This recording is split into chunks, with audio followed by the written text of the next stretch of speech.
I arrived early to check out the beach. This was to be a birding event. The fog was so thick that we couldn't see the airport runway 500 feet away, but we could hear it.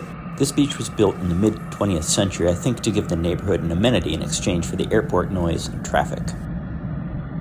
I went back to the meeting place and observed some wild plants along the way.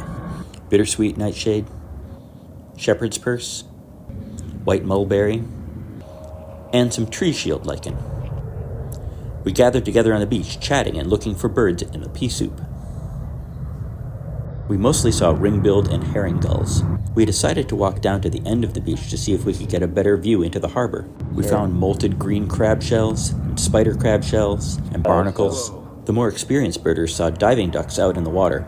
I went up to see more plants. These are all seaside goldenrod, a hardy salt-tolerant plant that loves city streets and beaches.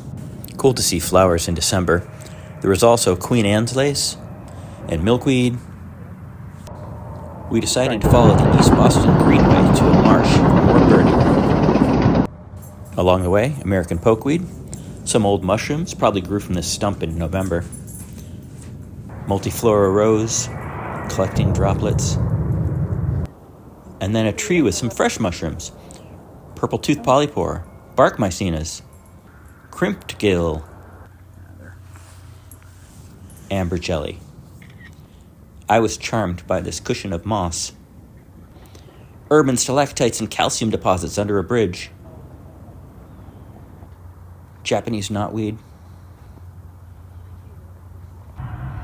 I caught up with a group in the Wood Island Bay Marsh Urban Wild. The fog had thinned out a bit, and we saw buffleheads, American black ducks, and mergansers. There were signs of cottontails eating the bark here, ignoring the bittercress and the slushy mulch beds, where there are also bird's nest fungi. I found more mushrooms to show the group, more bark mycenas, stearium crest mushrooms. I was thrilled to find these pretty little split gill mushrooms. They're able to survive and produce spores in the winter, and they can be very beautiful. This is one of the strangest urban nature walks I've ever organized.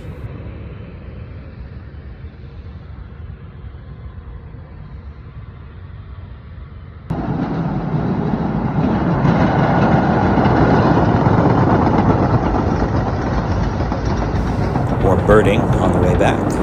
But I found bugs. I flipped over a piece of bark and found a dozen long-necked seed bugs wintering underneath. We gathered back on the beach for a group photo while some polar bear swimmers took a December dip behind us. Thanks, Nicole. Thanks, everyone.